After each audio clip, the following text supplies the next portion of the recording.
Welcome back dito sa channel natin. Pupunta tayo ngayon sa Maynila. Update naman tayo sa Phase 4 ng Pasig River Esplanade Project.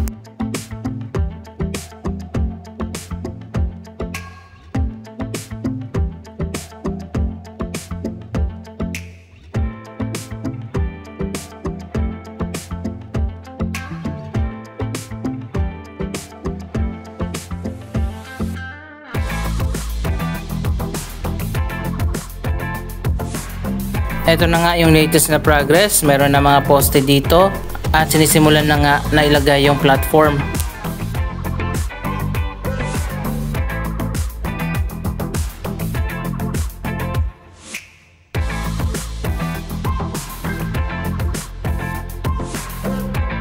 Katulad sa Phase 1, idadaan din yan dito sa ilalim ng tulay. Papunta dun sa kabila sa may Loton area.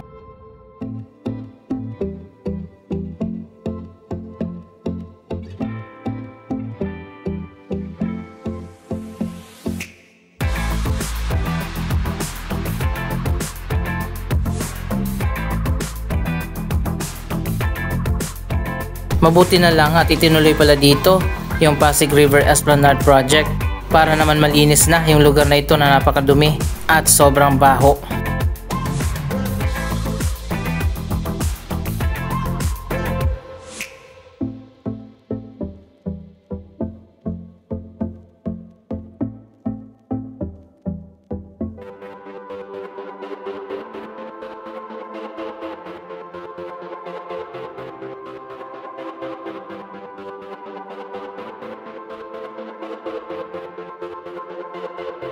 Makikita naman natin itong mga poste na nandito pa sa gilid. Ganyan kahaba yung mga poste tapos ibabaon yan dito sa may ilog.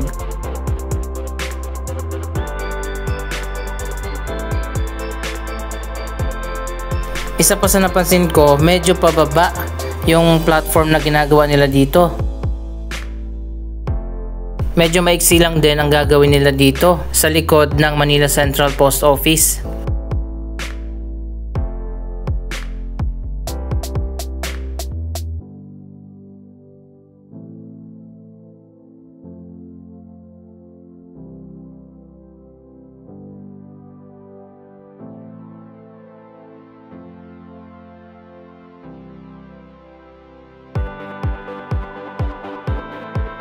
Yung kabila nito, yung medyo mahaba na area sa may Loton.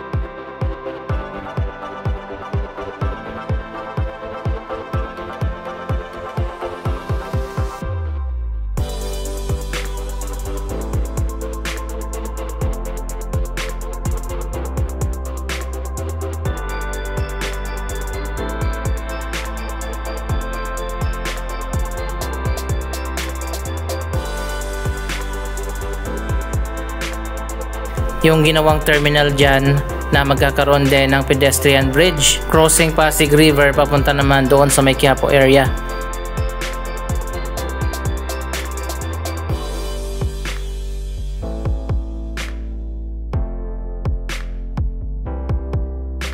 Sana ma-relocate din itong mga nakatira dyan sa ilalim ng tulay para talaga tuluyan ng luminis ang area na ito kapag wala na mga informal settlers na nakatira dyan.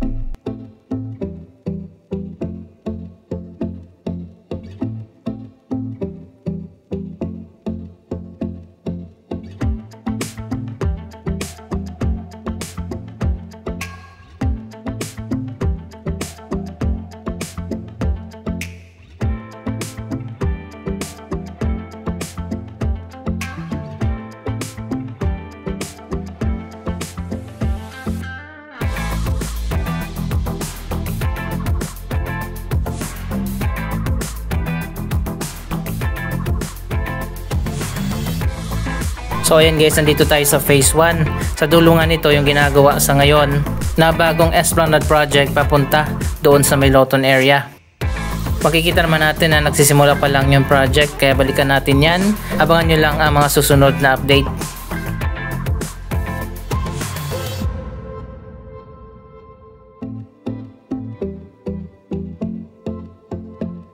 Grabe guys, ganun pa rin. Napakaraming basura ngayon sa Pasig River.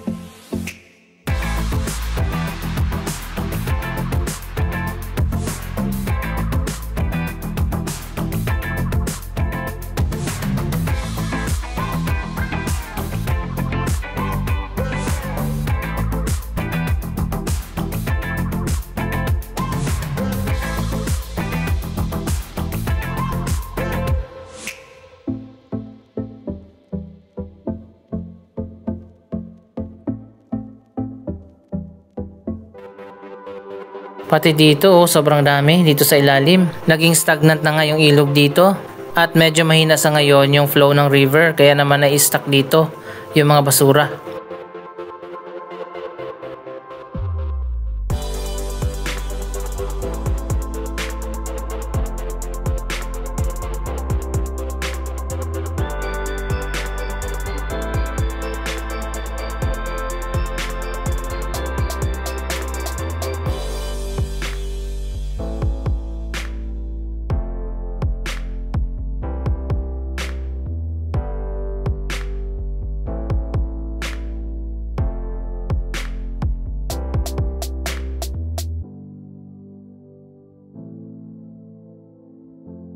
Parang ganito yung ginagawa nila ngayon doon, medyo pababa at dadaan nga sa ilalim ng tulay sa MacArthur Bridge. Dito naman sa Phase 1 dumaan sa ilalim ng Jones Bridge.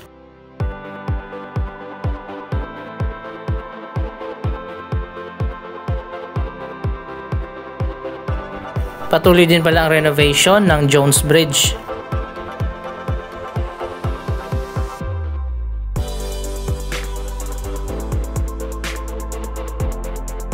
Hindi lahat ng basura ay natatrap dito. Yung iba ay nakakalusot pa rin.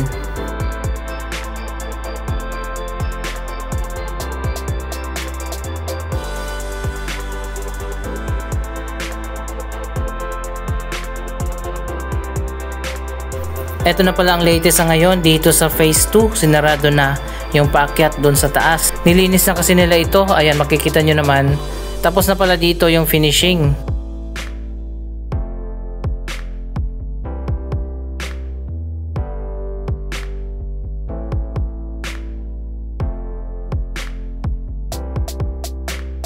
Bawal muna sa ngayon umakyat dyan sa taas at siguro wala muna mga vendors dyan sa taas sa viewing deck.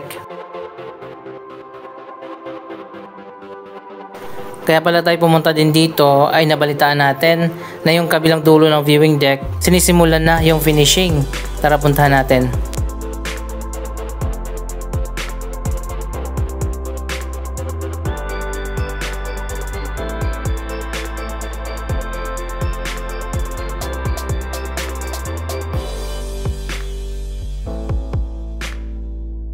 Dito talaga sa baba ang dedicated na area para sa mga vendors at mga food outlets.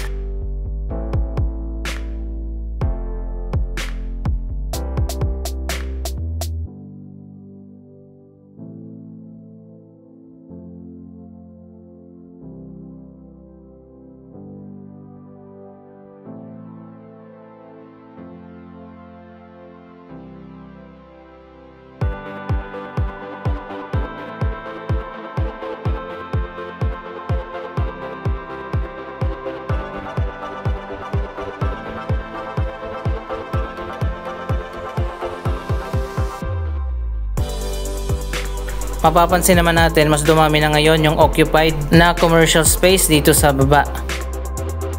Yung iba pa nga ay nagkaroon ng kanya-kanyang design. Meron ng covered ng glass at meron ding iba na open lang katulad nito.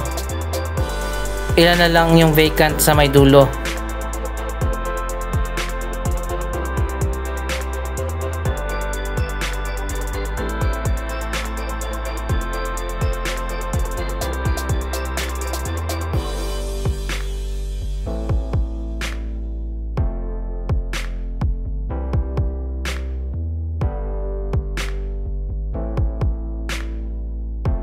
So ayan guys, sinarado na nga lahat yung mga daanan paakyat sa taas. Ongoing na nga yung final phase ng proyektong ito, ang finishing ng kalahati ng viewing deck. Ito rin ang daanan at shortcut paakyat dito sa Binondo Intramuros Bridge.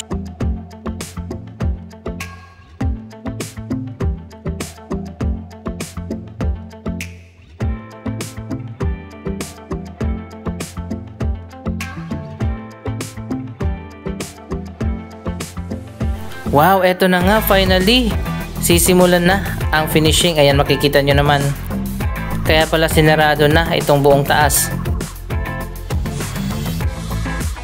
Akala ko talaga hindi natatapusin ito, pero sa ngayon nga finally magiging maganda na yung kalahati ng viewing deck area. Dapat talaga dito na lang sa baba lahat ng mga food outlets.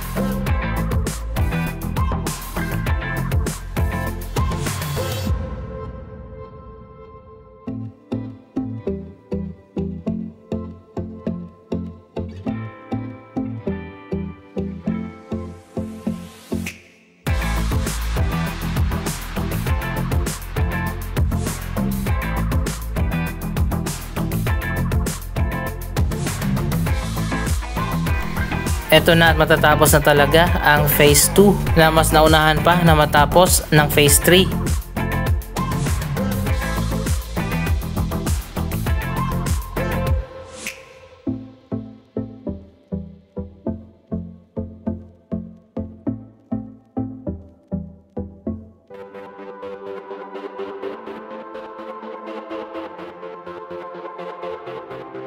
So ayan guys, mas lalo nang gumanda yung ramp dito na paakyat sa taas. Hindi pa yan tapos, balikan natin ito kapag natapos na.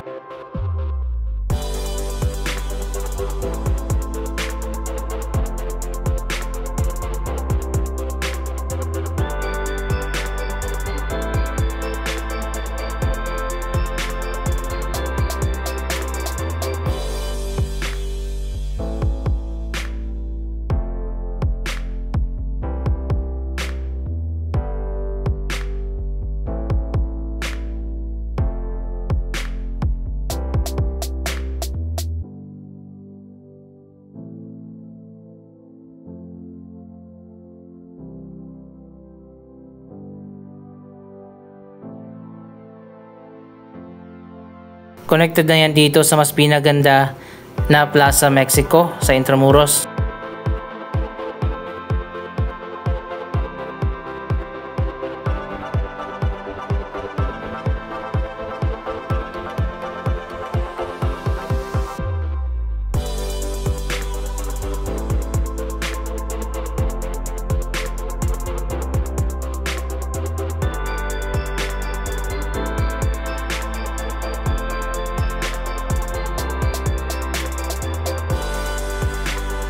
Napakaganda na rin dito, sana mapanatili na ganito kalinis.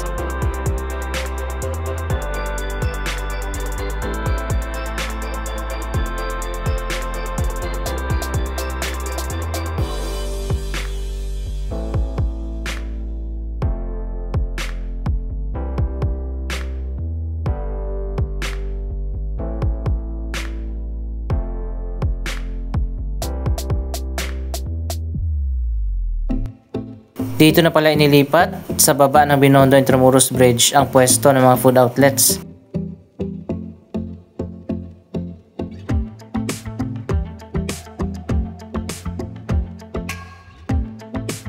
Ayan, mas okay pa pala dito. Eto na kaya ang bago nilang pwesto. Marami din ang mga food outlets dito.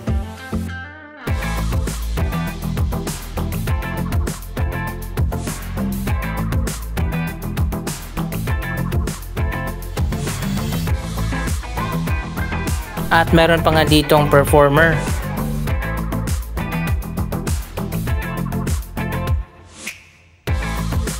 Habang kumakain ka, may music.